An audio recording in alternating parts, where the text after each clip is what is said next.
साई राम। बुरी नजर वाले तेरा मुंह काला। बुरी नजर रखने वालों को मुंह काला करने की धमकी क्यों दी जाती है? बुरी नजर का अर्थ क्या है? ये दोनों प्रश्नों का उत्तर मुझे एक अपने अनुभव से मिला। ये अनुभव जो है वो मजेदार भी है, दर्द भरा और दुख भरा भी है, लेकिन सबसे मुख्य चीज तो ये है कि ये ज्ञान भरा है। इससे मुझे कई सीख मिले और मैं ये सब आपके साथ बांटना चाहता हूँ। हाँ, ये अनुभव जो है वो मेरे प्रिय भगवान, मेरे स्वामी श्री सत्य साई बाबा के समीप हुआ। बात है जून 7, 2009 की। उस दिन शाम को मैं बैडमिंटन खेल रहा था। गिर के मेरे पैर में, टखने में मोच आ गई। इतना दर्द होने लगा कि मुझे अस्पताल जाना पड़ा। अगली दिन जून 8 तारीख को जब मैं अस्पताल गया, वहाँ डॉक्टर ने बताया कि हड्डी तो टूटे नहीं हैं, लेकिन ये मोच जो है इतना बुरा है कि तुम्हें पट्टी लगाना पड़ेगा, प्लास्टर।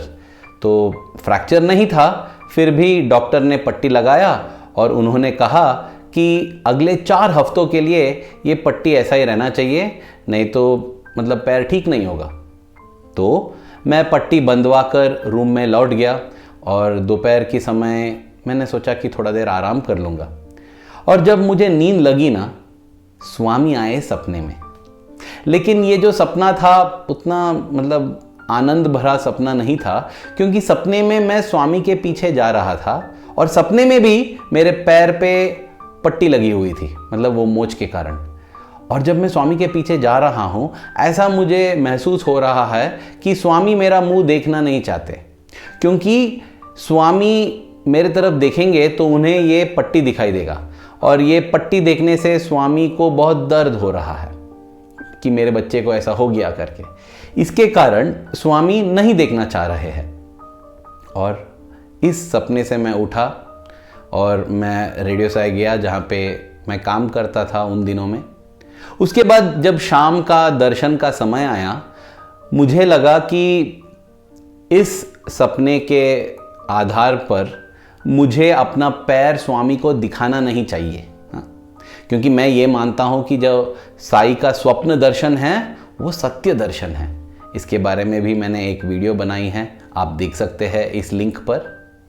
तो स्वामी नहीं चाहते थे देखना कि मेरा पैर पट्टी में लगा है, तो मैंने भी यही निर्णय ले लिया कि मैं नहीं दिखाऊंगा। तो इसलिए मैंने एक अपना वाइट पैंट जो है, बड़ा सा पैंट पहन लिया जो पट्टी के ऊपर चला गया। और मैं जब मंदिर में जाके बैठता था, मैं अपने पैरों को छुपा कर बैठता था ताकि स्वामी को दिखाई न दे। और ऐसे ही 2, 3, 4 दिन, 5 दिन कट गए। उसके बाद एक शाम को जब मैं वापस लौट रहा था ना, स्वामी आरती लेके चले गए थे और मैं बाहर आया हूँ, तब आए मेरे पास वेद नारायण सर। आप सभी लोग वेद नारायण सर को जानते होंगे, वे वेद का उच्चारण करते हैं मंदिर में। उन्होंने आके मुझे ये नजर के बारे में सुनाया।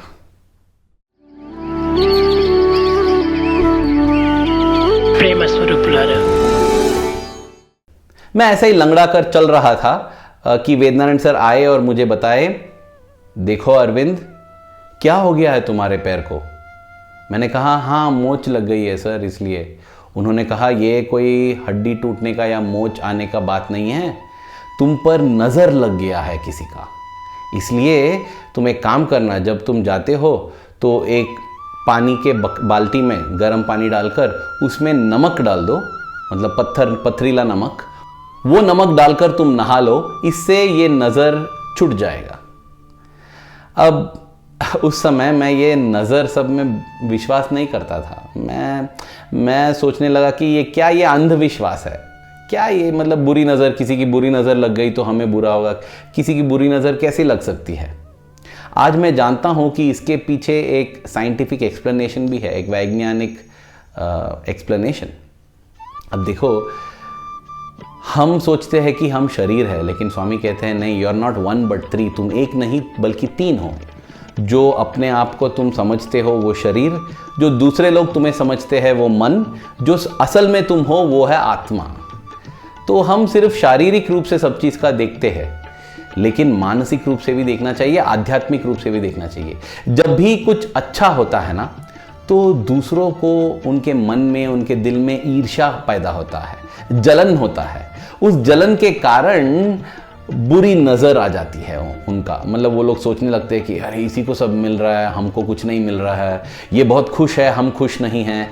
इसके कारण नज़र लगता है, सिर्फ बुरे विचारों से ही नहीं। अब देखो, जब कोई एक बच्चे को देखता है ना, तो उसे लगता है अरे कितना प्यारा बच्चा है। शायद इसके पास बच्चा नहीं है और उसके मन में ये ऐसा ही आ जाता है भावना कि काश मेरे पास भी ऐसा कोई बच्चा होता।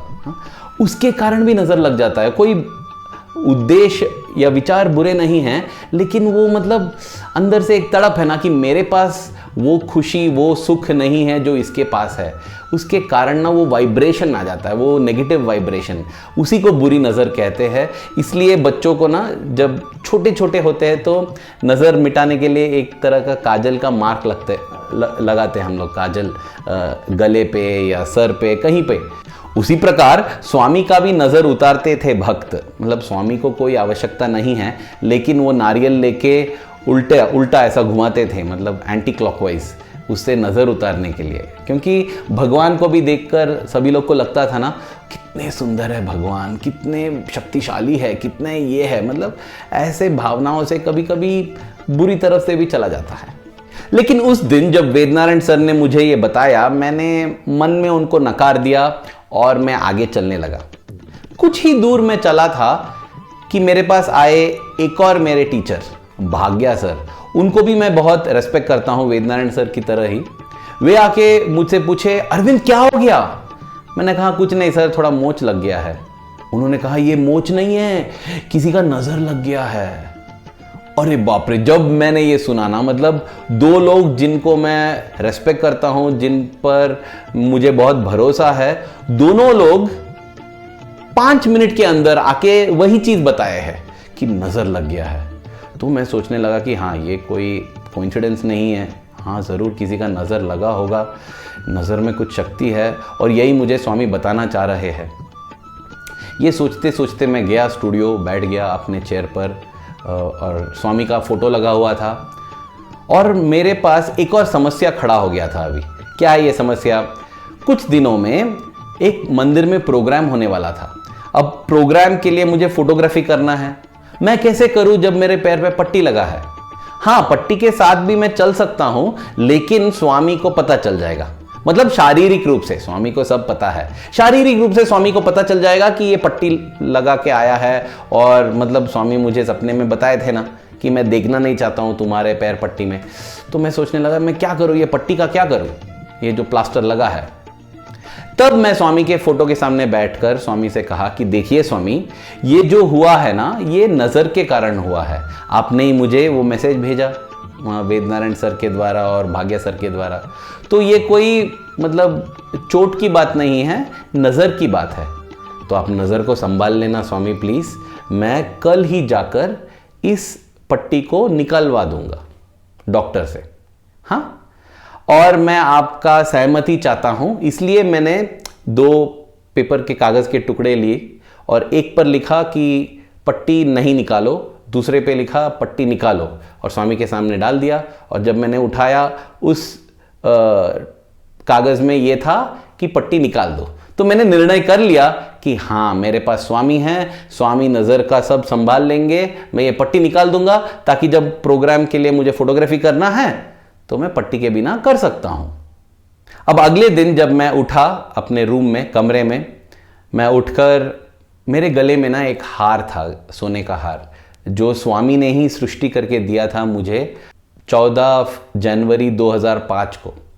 तो मैं उस चेन को पकड़ में और मैंने स्वामी से कहा कि स्वामी, जब आप मेरे पास है, मेरे दिल के इतने करीब है, तो मुझे क्या नज़र लगेगा? हाँ स्वामी, इसलिए मैंने ये निर्णय लिया है और आपने भी वही बताया है, मैं जाके ये पट्टी निकालवा दूंगा, क्योंकि मुझे कोई नज़र नहीं लगने वाला है, क्योंकि आप है मेरी रक्षा करने के लिए। यह कहकर मैंने चेन फिर से अंदर डाल दिया और उठा जाके नहाने के लिए। और जैसा ही मैं उठा मुझे ऐसा लगा कि मेरे अंदर कुछ फिसल रहा है, जो कोई सांप की तरह।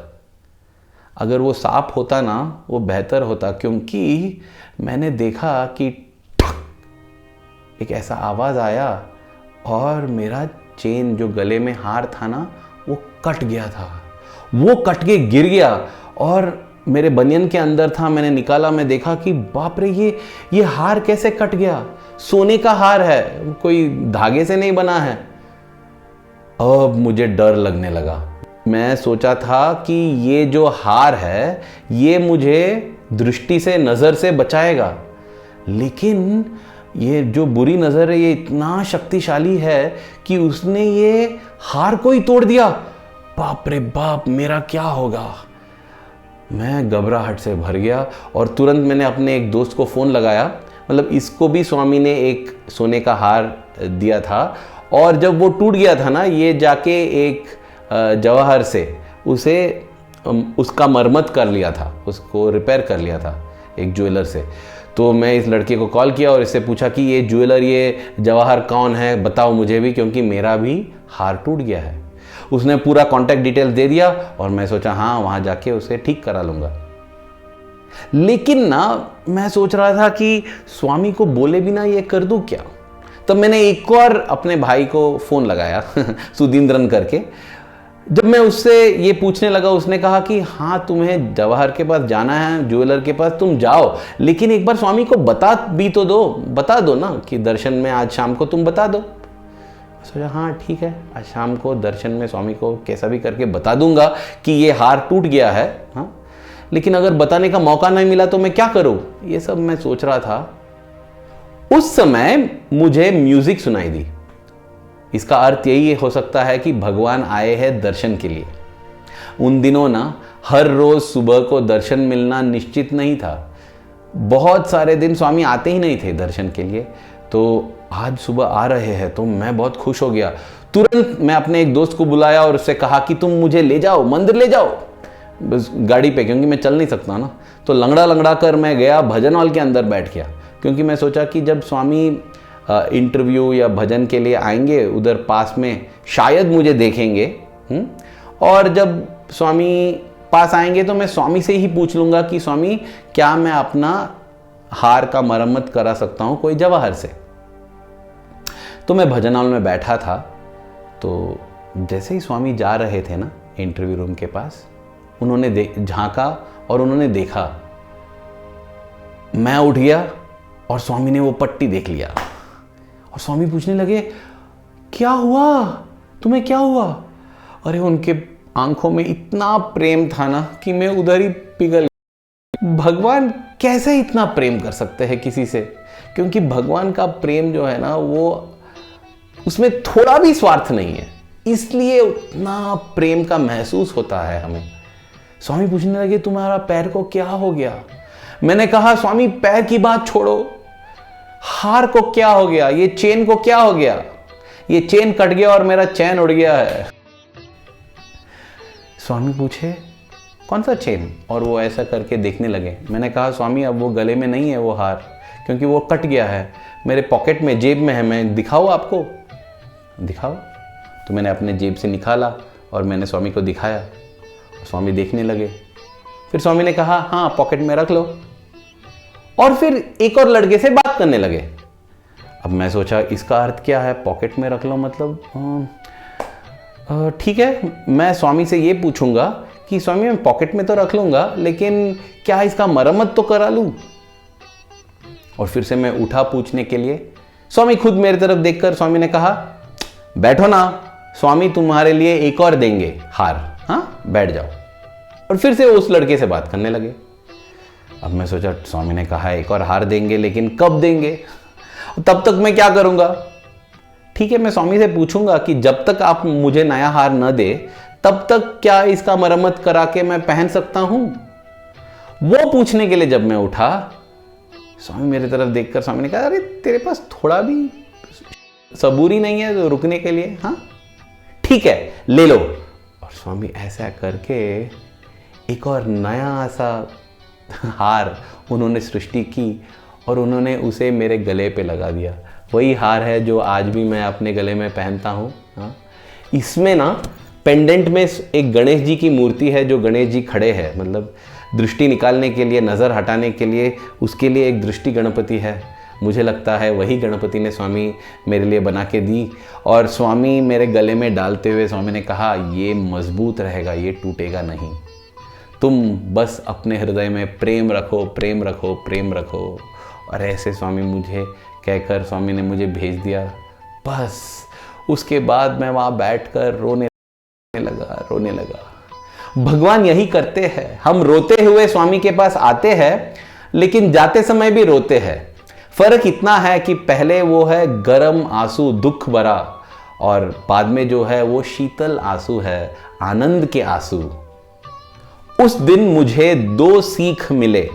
पहला तो यह है कि हाँ, नज़र होता है, इसलिए हमें विनम्र रहना चाहिए, इसलिए हम अपने बारे में बढ़ाकर चढ़ाकर ऐसे कपड़े नहीं पहनना चाहिए जिससे सबका नज़र हम पर पड़े, ऐसे बात नहीं करना चाहिए जिसके कारण सबका नज़र हम पर पड़े। जितना होता है हमें विनम्र रहना चाहिए। और दूसरी बात यह है कि अगर किसी का नज़र पड़ जाए ना, तो बस भगवान का शरण में रहना चाहिए।